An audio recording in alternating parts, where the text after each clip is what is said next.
Assalamualaikum warahmatullahi wabarakatuh. Semangat pagi. Bagaimana nih kabarnya hari ini? Semoga kalian selalu sehat ya dimanapun kalian berada. Nah, perkenalkan nama saya Novita Sari. Saya pengajar matematika di SMK Bina Nusa Mandiri. Nah, pada kesempatan kali ini saya akan membahas tentang statistika. Sebelumnya, kalian perlu mengetahui kompetensi dasar yang akan dipelajari. Nah, kompetensi dasar yang akan dipelajari yaitu KD 3.27 mengevaluasi kajian statistika dalam masalah kontekstual dan KD 4.27 menyelesaikan masalah kontekstual yang berkaitan dengan kajian statistika. Nah, diharapkan setelah kalian mendapatkan materi ini, kalian mampu mengevaluasi kajian statistika dalam masalah kontekstual dengan penuh rasa disiplin dan tanggung jawab. Kita langsung masuk ke materinya ya. Jadi, statistika itu cabang ilmu matematika yang berhubungan dengan cara pengumpulan data atau penganalisasiannya serta penarikan kesimpulan berdasarkan kumpulan data. Nah, contohnya gini, kalau misalkan kalian pernah lihat adanya pemilihan presiden. Jadi di sana kita melakukan pencoblosan. Nah, pencoblosan itu berarti pengumpulan datanya. Setelah itu dihitung nih berapa skor yang diperoleh dari masing-masing kandidat. Nah, itu namanya pengolahan datanya. Nah, setelah itu kita bisa tahu nih kandidat mana yang mendapat perhitungan atau polling paling banyak. Nah, kita bisa menarik kesimpulan siapa yang akan menjadi presiden di periode ini. Oke, kita lanjut. Di dalam statistika ada istilah datum dan data. Datum itu nilai hasil pengamatan. Jadi contohnya ada tinggi badan 5 murid sebagai berikut: 157, 166, 159 dan sebagainya. Masing-masing nilai itu disebut sebagai datum. Nah, sedangkan sekumpulan hasil atau angka-angka hasil pengamatan kita itu disebut dengan data. Jadi kalau datum itu sendirian, kalau data itu kumpulan dari datum-datum itu sendiri. Nah, selanjutnya jenis data. Data itu dibagi dua, ada kualitatif dan kuantitatif. Kalau kualitatif itu menunjukkan sifat atau keadaan suatu objek. Jadi kualitatif itu tidak bisa diukur dengan menggunakan alat ukur. Jadi contohnya itu ada data kualitas beras Februari 2020 kurang baik. Jadi kurang baik itu kan nggak bisa diukur pakai angka, nggak bisa diukur pakai alat ukur. Jadi itu disebutnya data kualitatif. Jadi kualitasnya seperti apa? Selanjutnya data kuantitatif. Kalau kuantitatif itu menunjukkan ukuran suatu objek. Jadi dia bisa disajikan dalam bentuk angka karena dia bisa diukur atau dihitung dengan menggunakan alat ukur. Contohnya data pertumbuhan panjang tanaman kacang hijau. Kita bisa mengukurnya menggunakan penggaris. Jadi setiap hari bisa kita ukur, bisa kita kumpulkan datanya. Nah, selanjutnya yang tidak kalah penting di statistika yaitu ada populasi dan sampel. Jadi populasi itu keseluruhan objek yang menjadi sumber data penelitian. Sedangkan sampel bagian dari populasi yang menggambarkan sifat atau ciri populasi tersebut. Nah, sebagai contoh, kamu mau meneliti siswa di sekolah mengenai kegiatan ekstrakurikuler yang mereka pilih. Nah, populasinya sudah pasti semua siswa di sekolah kamu. Nah, sampelnya kita ambil misalkan hanya siswa di kelas kamu saja. Jadi, sampel itu harus mewakili dari populasi, sedangkan populasi itu keseluruhan hasil penelitian yang akan kamu teliti. Nah, selanjutnya penyajian data. Data itu kan banyak. Kita misalkan kalau untuk penelitian kan tidak cuma hanya 1-2 orang yang kita teliti, tapi bisa puluhan. Nah, untuk memudahkan dipahami oleh pembaca, maka dibuat penyajian data.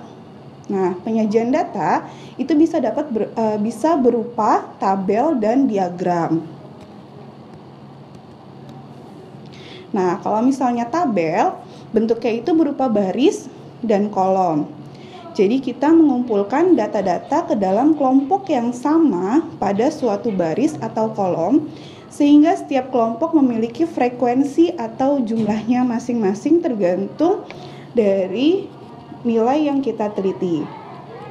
Nah, ini ada contoh data nilai ulangan matematika, nilainya beragam, 7, 8, 6, dan seterusnya. Kalau misalkan dia minta untuk membuat ke dalam sebuah tabel, kita lihat dulu di situ ada angka berapa saja.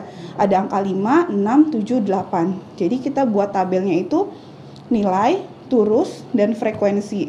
Nilainya tadi 5, 6, 7, 8. Nah, kita hitung dari data nilai ulangan matematika berapa yang mendapat nilai 5. Ternyata ada 3 orang yang mendapat nilai 6, ada 10 orang. Yang mendapat nilai 7 ada 12 orang. Yang mendapat nilai 8 itu 5 orang. Nah, ini disebut tabel distribusi data tunggal. Jadi kalau untuk data tunggal itu angkanya itu tidak terlalu bervariasi. Jadi dia hanya sedikit variasinya, cuma 5, 6, 7, 8. Nah, nanti juga kalian akan pelajari tentang tabel distribusi data kelompok. Kalau data kelompok itu lebih bervariasi. Misalkan angkanya ada 3, 4, 5, 6, 7, 11, 15, 17, 18. Nah, itu kan terlalu banyak variasinya. Jadi kita buatnya dalam bentuk interval. Nah, itu disebut tabel distribusi data kelompok. Nanti akan kita bahas di pertemuan selanjutnya. Nah, tadi selain dalam bentuk tabel, ada juga dalam bentuk diagram. Nah, kalau diagram itu lebih menarik karena di sana ada gambar-gambarnya. Nah, diagram itu dibagi 3, ada lingkaran, batang, dan garis. Kalau lingkaran ini, kita membagi menjadi juring-juring berdasarkan kelompoknya masing-masing. Jadi di pembagian juring itu berdasarkan dari perhitungan banyaknya frekuensinya. Nah, sebagai contoh, ini ada data nilai ulangan matematika diminta untuk dibuat ke dalam diagram lingkaran. Nah, didapat untuk yang mendapat nilai 5, tadi kan sebanyak 3 orang. Kalau untuk dibuat diagram lingkaran, jadi caranya 3 dibagi 30 dikali 100%, jadi didapatnya 10% untuk yang 5. Dan cara yang sama bisa didapat untuk 6, 33%, untuk nilai 7, 40%, dan untuk nilai 8 itu 17%. Jadi caranya frekuensi dibagi total jumlah seluruh data dikali 100% untuk diagram lingkaran. Nah, selanjutnya selain ada diagram lingkaran, ada yang namanya diagram batang. Kalau diagram batang itu disajikan ke dalam bentuk persegi panjang yang memanjang ke atas dan lebarnya sama. Setiap batang itu nggak boleh nempel ya, dan harus punya jarak yang sama juga. Nah, contohnya seperti ini. Jadi dia punya bentuknya persegi panjang, manjang ke atas, terus lebarnya sama, jarak antar nilai pun sama.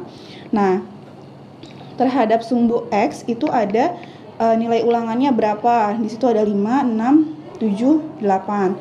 Sedangkan terhadap sumbu Y itu frekuensinya. Kan tadi nilai 5 dapatnya 3, berarti frekuensinya 3 dan seterusnya.